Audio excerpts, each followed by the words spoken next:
Hi, today I'm joined by Lauren Vitello, who is one of 5 candidates running for 2 spots on a 3-year term on the Pembroke School Committee. Welcome, Lauren. Thank you very much for having me. I'm excited to be here. Thank you for being here. We're going to dive right into the questions. Fantastic. Okay, question number 1. How do you determine your budget priorities, given the mandates that you have no control over, the state funding which has not been finalized? And then a second part of this is, do you think a decrease in enrollment should tie in with a decrease in school funding? So it's really a 2-part question. Yeah, it's a great question, actually, and in talking to community members, I think it's one that gets brought up a lot. So, you know, from I guess I'll say from like a high-level perspective of a budget, you know, for school committee, generally what happens is we'll have the superintendent who will do a maintenance of effort kind of assessment to say, okay, if we take these programs and these services and, you know, what we have now and say, okay, this is what it's going to cost for next year, and then start from there to say, okay, well, this is what we're working with of what we need. And then, of course, anything additional would be additional budget that would be needed. And so kind of from there, it's, okay, do we have a deficit? And working through that budget and looking to see, are there components that, you know, maybe, you know, unfortunately, if there's a deficit and you can't find, you know, the money in areas, then you have to make some sacrifices, unfortunately, in programs, which is extremely unfortunate, whether it's programs or, you know, staff, things like that. And it can be difficult making those choices for sure. And I think it's important when, you know, we are looking at the budget and we are looking at programs, you know, prioritizing them. And I think it's kind of, you want to look at the programs and say, you know, what is going to benefit all of our students? What are those opportunities that maybe we haven't been able to provide yet? I know there tends to be, so I work as a project manager at a local health insurance company, and you have to look at things and prioritize, and there are times where maybe it didn't make it this year, but maybe we can look at it next year. But they don't always make the cut. Right. So looking at it from that perspective, and then also making up the difference if you have one. I know the Pembroke School Committee last night actually just approved the budget to move forward, and it's actually still being approved with about a $39,000 deficit to move forward, which from my understanding isn't completely unusual that we would carry that in. And to the point of the amount of things that we have to fund that are unfunded by the state, that are mandates. I think, you know, one of the big ones that I actually am close to is the transportation costs is a huge factor.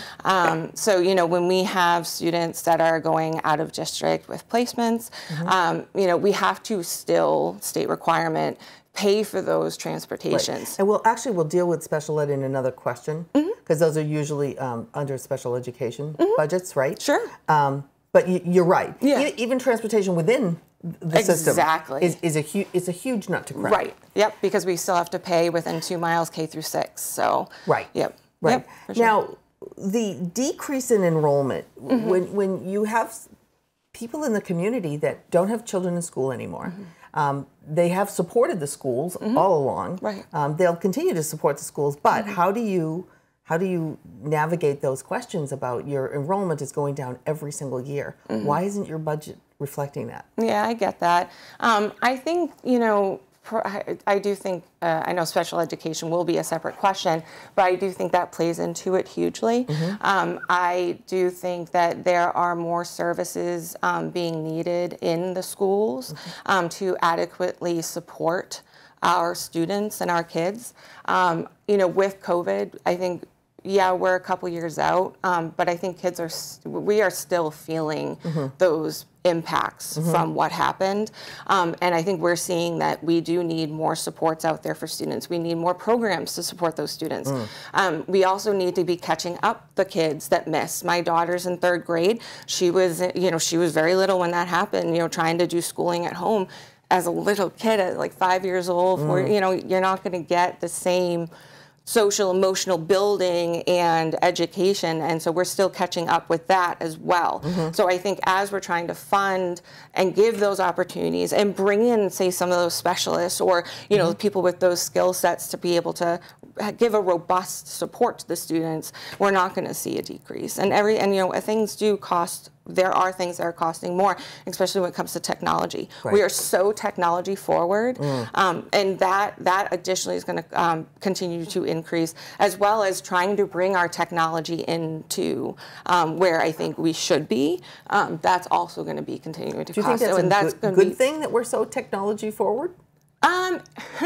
I mean, that's a double-edged sword, I feel like, I think sometimes it's fantastic. It gives us so many opportunities. I loved, like, during COVID, when you could be at home and still visit a zoo, so there's like those opportunities for kids, and then I know so I have a third grader and a sixth grader, and I hear from them when they would have in class, like, they're like, oh, we had someone come to speak to us about, a zoo or space and they're a specialist in that field, and they're so, like, it's like the person was there, but they got to bring them in through Zoom, and so it's like, I do think technology gives all those additional kind of opportunities, but at the same time, I think we become very dependent on them. And then when one thing breaks, it's kind of like, well, what do you do? So it gives us a lot of flexibility, but at the same time, I think we lose some of the, okay, well, without technology, what, how do we handle it? What do we do, kind of thing. So. Okay. All right, let's go to question 2. The discussion of vocational schooling is not new to Pembroke. The Pathways program is a good start, but certainly not the total solution.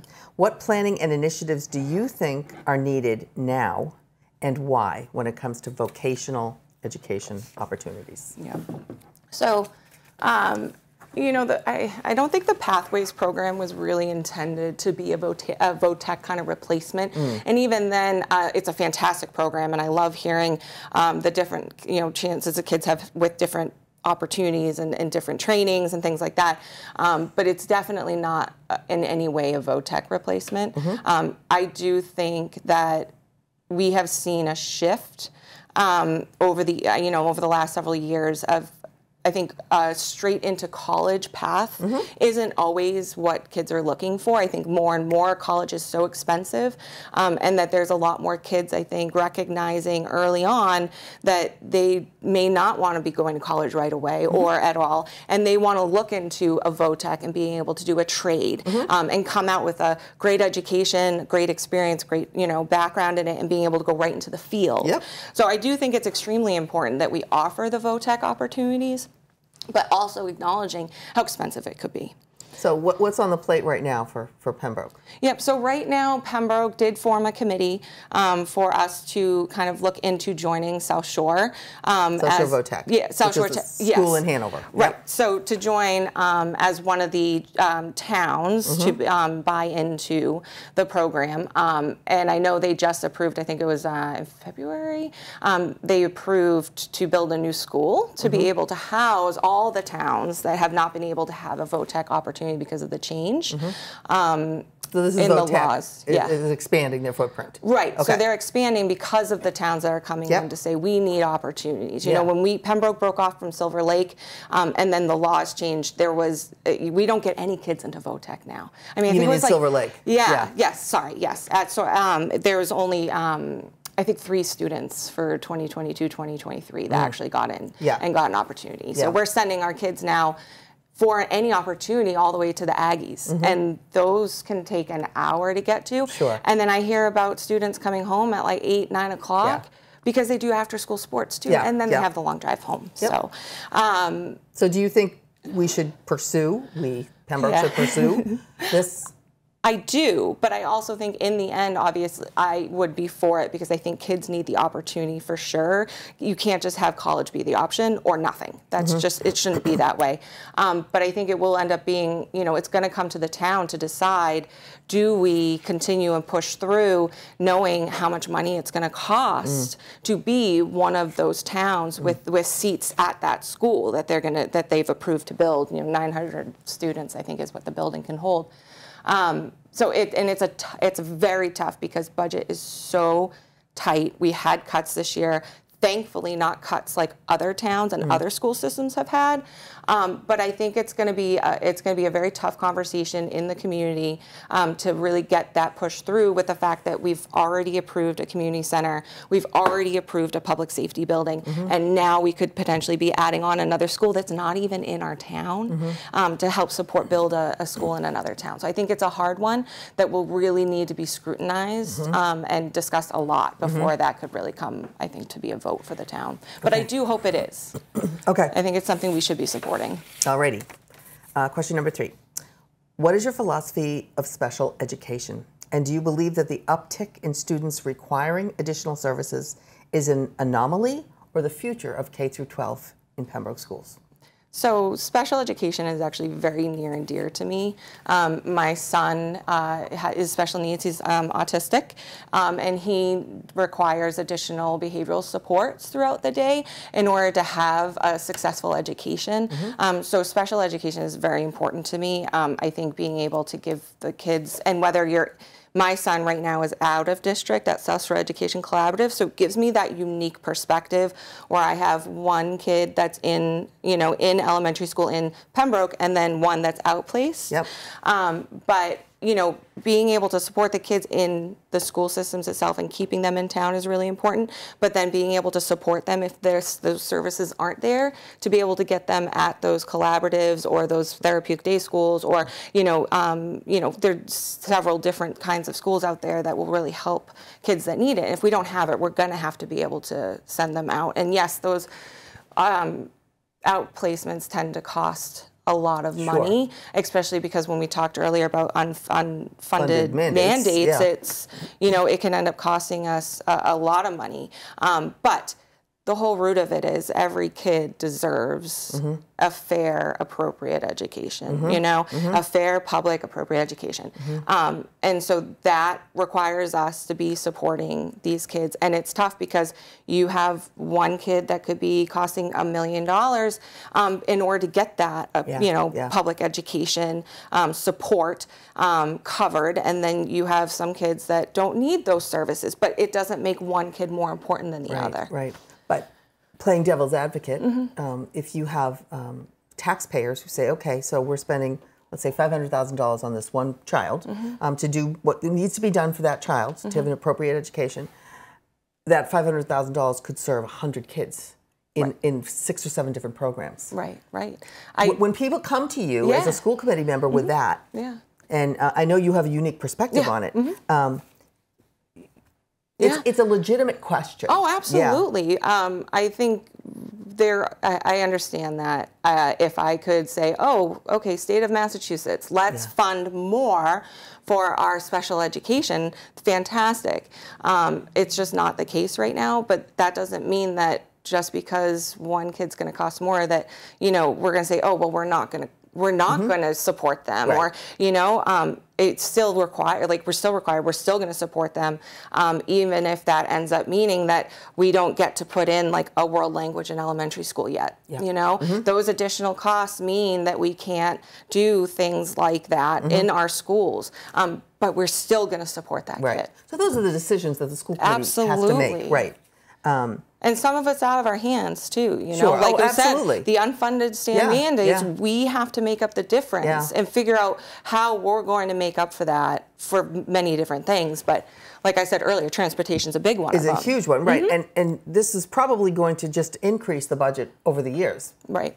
And I talked about COVID earlier too, and I think, we're seeing more and more kids with parents identifying and like really seeing that, I think my kid actually might need some more help. There's more assessments going on, which costs more money. The more testing, we need more administration, we need more teachers, aides, things like that to make these kids successful. But in the end, and yes, I know it's tough because it costs us more money, but these kids are gonna have better education. They're gonna come out, really successful, productive members of the community. So yes, it's tough, but it's really important. Okay. There are often 2 very different sides in subject matters that come before the school committee. As an example, in January, a public meeting was held in regards to political and social advocacy. That meeting that was held at the high school. It was a 3.5-hour meeting. Yes, it was. What is your philosophy on this entire subject? Very good question. I think a very important one. I will say that I'm not in favor of, I'll say, taking away things from kids that make them feel accepted. I can understand if there's a situation going on where teachers may be pushing their viewpoints, you know, how their beliefs, you know, there shouldn't be a place for that. You know, teachers are teaching. That's you know what they should be doing. And there are avenues to follow. There are policies. There are ways to bring that up. And there are ways to address that with individual teachers. Going in and trying to remove symbols that make kids feel seen and know, like, oh, I can go to that teacher and have someone to talk to. Why would we want to remove that? That's going backwards to me. When I was young, I think it was like 6th grade, I was doing a history project. We were all cutting things out of magazines to glue. And it was when Ellen DeGeneres had just come out. And I was like, wow, this is amazing. Like, she's first one to be publicly coming out like that. And she was so confident about it. And as we're sitting there, there's a classmate that just all of a sudden was like, oh, are you kidding? Like, what? Like, I can't believe that she did that. I can't believe she's gay. And, you know, made a big deal about it. And not that it was a personal reflection on me, but I said to the student, I was like, in 6th grade, I mean, I think I torpedoed myself with this one. But I said to him, I said, what if there was another kid in this class that's maybe identifying that way? I go, how do you think those comments just made that student feel? From early on, it's just been important to me always that kids feel accepted. And we shouldn't be taking things away that make those kids feel accepted, especially when they have a higher suicidal rate. They have, you know, tend to have, you know, more depression and anxiety. And why take things away that are supporting them? And the way it was, the vote came out is nothing's going to change. Correct. Right. There is a policy in place that should be followed. I think the one great thing that did come out of that is, one, way more members of the town, I think, are paying attention and now becoming actively engaged, which is fantastic. But also, I think it's shown a light a little bit on, like, ooh, what could we do better, though? And I think one of those things is what they're working on right now in the policy subcommittees about, is there a better way of reporting some of these incidents or these situations? Is there a better way of getting that out so members, you know, students are aware of it, parents are aware of it, and so I think that's probably one of the good things that did come out of that, as well as that they're going to be looking at that, and I think that's an opportunity maybe that we could increase that exposure. Did you think that the meeting itself was productive in terms of being civil and listed? I mean, everybody there. Students spoke, teachers spoke, administrators spoke, parents spoke, and I watched it myself, and I thought it was pretty amazing that the amount of different opinions, and everybody listened to each other's opinions. Absolutely. Yep, I was there for it. Definitely, it was, I mean, when you have topics like this, everyone's very passionate about how they feel about certain things. I give huge credit to the students that stood up and spoke one way or the other. I think it is so important for our kids to know that they can have a viewpoint on something, have a conversation with someone. We cannot agree on something, but that's okay. It doesn't mean we're enemies. It doesn't mean we don't like each other. And I think that's really important that we're doing that. But it was a very heated, passionate conversation. A lot of people had different perspectives on it. I think they did come to the right conclusion at the end of not changing anything. And I don't think we should be bringing back banning of anything that would prevent kids feeling like they're seen safe and, you know, being supported. All right. And my last question to you is, what do you think the Pembroke schools do really, really, really well, and what do they really need to work on? That's such a great question. And I feel like you get so many different answers from so many different people. So what I will say Pembroke does really, really well. Obviously, there's fantastic AP classes, accelerated opportunities for the programs for kids. Music, it's amazing what they do. My daughter's in chorus, and they did an all choral night with, like, you know, from the little kids all the way to the high school, and it's fantastic seeing you know, all the opportunities that the kids are getting from that, like the trips they go on and the competitions they go through, and then also, you know, so the music and the arts, and then the sports are fantastic. I think we've been very lucky with some fantastic coaches that are really good at, you know, really handling some of the challenges that can come with coaching, and so we've been lucky there too, and so I think we do have really great sports as well, and our education in general, like I said, accelerated programs, opportunities. I really want to see world language down in the 5th and 6th grade. Kids learn so much faster and easier at that age than you do when you get to like 7th, 8th, 9th grade. I mean, by 9th grade, I was forgetting some of the stuff for French. I'm like, I wish I started a little bit earlier. So, you know, it would be great to see that too. I think things that could be done better for me probably is, and it's tough because it costs more, but the special education. I think there are things that we could look at in special education to maybe make the most out of what we're doing. I do think we need, and there was on the budget an additional half-time psychologist, because right now we split between elementary and high school. So when you have kids that have needs and they're in the elementary school, they don't have that person. They're over at the high school that day. And with the caseloads getting bigger, I think that really would have been beneficial if we could have funded that. And then also, you know, with special education, looking at it more like, I keep bringing up the transportation costs, but they're so big, unfunded. And some of the thoughts are, okay, so right now we contract with a bunch of different van companies for those transportations. What if we looked into bringing that in-house? What if we had the vans and we had our drivers, and could we save money that way? So I think there's opportunities, like I said, within special education that we could be looking at and possibly doing better, and possibly supporting those students a little bit better too. So. Alrighty. Excellent. So we're going to let you have 2 minutes to speak to the constituents and tell them why they should vote for you for school committee. Great. Thank you. Hi, I'm Lauren Vitello, and I am requesting your vote today as a member of the school committee for Pembroke. I am running for one of the 3-year seats and really looking for your vote on May 18th for town election. I'm running because I am very passionate about our youth.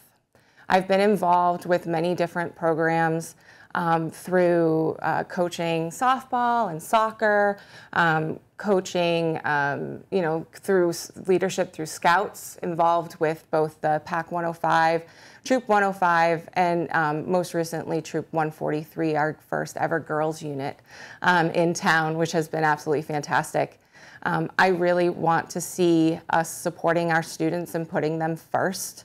I have a unique background where I have experience in special education and with our youth on different levels, but then also my professional background, I think, will really lend itself to supporting the school committee as we work through some of the issues and tight budgets. I have over 2 decades of operational leadership in a health insurance company, working through as a project manager and operational leader, working through multi-million-dollar budgets, that you have to come down and make tough decisions and really vet out, you know, the impacts that could be made from decisions downstream. I'm very good at listening to multiple perspectives and ideas at the same time, and considering all options and all sides. I can definitely work very collaboratively with people and really look at the broad spectrum of impacts when we look at budgets. So I do hope that you vote for me. If you would like to see more information on me, you can see my link tree, which is the link tree at Lauren Vitello, and great information on there that you can see more. Please vote Lauren Vitello on May 18th. Thank you. Thank you very much, Lauren. We wish you the best of luck during the campaign and in this election season. And please do make your voices heard by voting on or before May 18th in the Pembroke town election. Thank you and good day.